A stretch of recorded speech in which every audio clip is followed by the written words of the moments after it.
Meu prezado ouvinte, saudações fraternais em Cristo Jesus. Estamos de regresso a este nosso convívio radiofónico por vontade e permissão de Deus. A nossa alegria cresce a cada dia por saber que a sua atenção aumenta a cada edição que passa. Por isso, a minha oração é que você continue vivendo feliz com Jesus e trazendo alegria ao coração de Deus. E por falar em trazer ou dar alegria ao coração de Deus, hoje quero falar sobre uma das bênçãos mais trabalhosas que Deus dá para um homem ou uma mulher. O amigo ouvinte sabe de que estou falando. Eu sou daqueles que acredita que Deus nunca dá uma bênção da qual não advenha também a necessidade de trabalhar para preservar, cuidar e fazer crescer.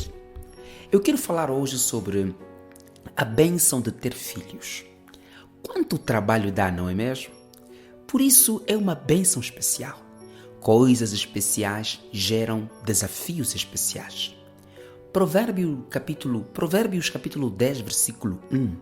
Ali se pode achar assim escrito: o filho sábio alegra seu pai, mas o filho insensato é a tristeza de sua mãe. Filhos são a expressão mais saliente do ambiente espiritual, educativo e cultural de uma família. Eles podem refletir em suas vidas duas coisas. Eles às vezes refletem o quanto absorveram de seus pais e o quanto também negaram da instrução de seus pais. Geralmente os filhos são convidados a ouvir 4 vozes. A voz de Deus, que fala pela Bíblia, a voz dos pais, que fala pela educação, a voz da sociedade representada pelos amigos e pelos ambientes que eles frequentam e, por fim, a voz da sua própria consciência. Não preciso dizer que o desafio é grande para que um filho saiba escolher que voz ouvir ou que conselhos seguir. Parece-me que, à medida que a idade de um filho avança, a tendência de se afastar do conselho dos pais é maior. Pastores com ministério promissor acabaram gerando filhos que são o contrário do que eles ensinam.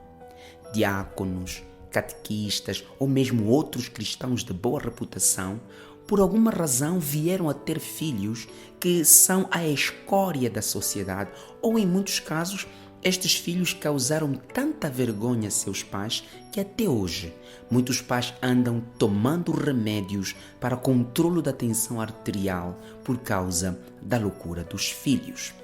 Nesta minha conversa, a minha primeira chamada de atenção vai para os pais que acham que os filhos são os seus deuses e que precisam sofrer por causa deles e até arriscar sua saúde por causa de um adulto teimoso e insurreto. Os filhos são herança do Senhor.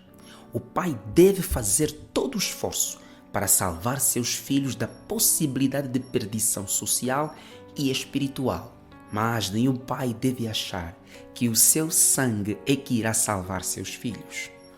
Nós pais precisamos descansar na certeza de que, quando os filhos não aprendem no conforto de casa, a justiça de Deus os fará aprender com dureza na rua. Aquela jovem que passa sempre pela janela para ir à casa do namorado e regressa à madrugada sem que os pais tomem conhecimento, ela mesmo não percebeu que a sua saúde foi se danificando. Seu útero ficou destruído pelo excesso de infecções que recebeu de um jovem que afinal vivia uma vida sexual desportiva. Ela acabou morrendo na tentativa de interromper uma gravidez meses depois e o tal namorado nem esteve no óbito dela. Meu ouvinte, se você é filho adolescente, jovem ou se você já tem sua vida feita, mas ainda causa vergonha a seus pais pelo modo como você vive, escute o que diz o meu texto de hoje. Filho sábio alegra seu pai, mas o filho insensato é a tristeza de sua mãe. Jesus é o maior exemplo de um filho que causou muita alegria ao coração de seu pai. A Bíblia diz, no dia em que Jesus estava sendo batizado, em Mateus 3,17, ouviu-se uma voz que dizia: "Este é o meu filho amado, em quem me comprazo." No Monte da Transfiguração, quando Pedro estava tentando convencer Jesus a permanecerem no monte e fazer 3 tendas, em Mateus 17,5, ouviu-se uma voz que dizia: "Este é o meu filho amado, em quem me comprazo, a ele ouvi." As redes sociais estão a ser o cemitério moral de muitos filhos. A busca pela fama, sucesso fácil e bens materiais para viver de aparências estão a levar nossos filhos a passarem por cenários vergonhosos. Adolescentes são agora vistos como simples pedaços de carne para serem assadas e comidas em modo mal passado. Nossos filhos adolescentes agora encontraram outros adolescentes de cabeça oca e formaram quadrilhas para roubar seus próprios pais. A pergunta que não se quer calar é: afinal, de quem é a culpa? Porventura os pais não educaram estas crianças? Será mesmo que a tão propalada destruturação social das famílias é a causa desta situação?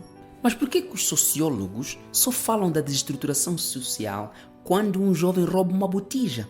E como se explica jovens da AGT, por exemplo, que muitos deles já vêm de famílias ricas e abastadas, roubando quase 60% do orçamento geral de um país?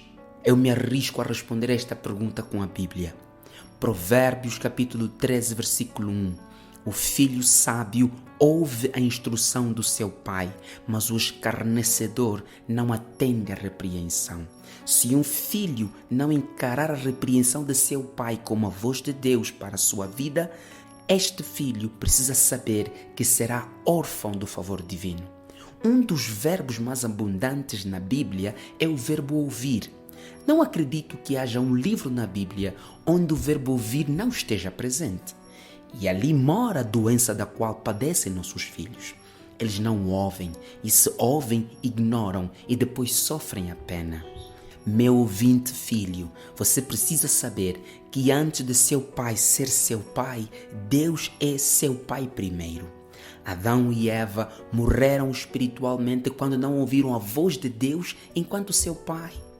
Oh, meu ouvinte pai, por que você está se sentindo culpado pelas más escolhas que estão sendo feitas pelos seus filhos na vida adulta? Você se sente culpado? Então confesse seus pecados enquanto pai, para que você viva com Deus em paz. A Bíblia diz que os filhos não morrerão pela maldade de seus pais e nem os pais pela maldade dos filhos. É verdade que o ambiente de casa afeta o comportamento dos filhos, mas se usarmos isso como exemplo, então todos seremos criminosos.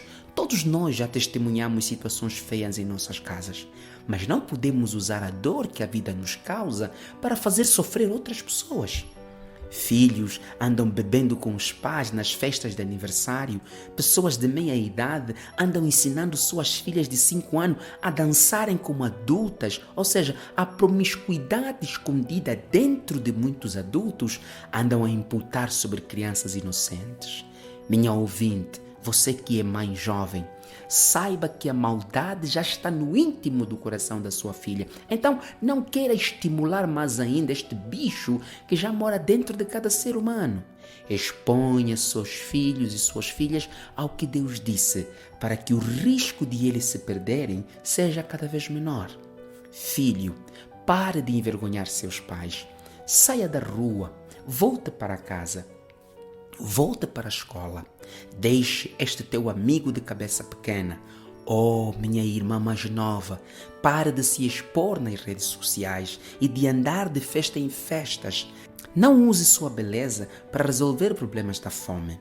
Honre seus pais e aceite ser um orgulho para sua família, antes que a sua vida termine sem aplausos e o seu funeral seja a recordação de uma vadiagem sem vergonha e de uma promiscuidade correndo em direção ao inferno. Pense nisso.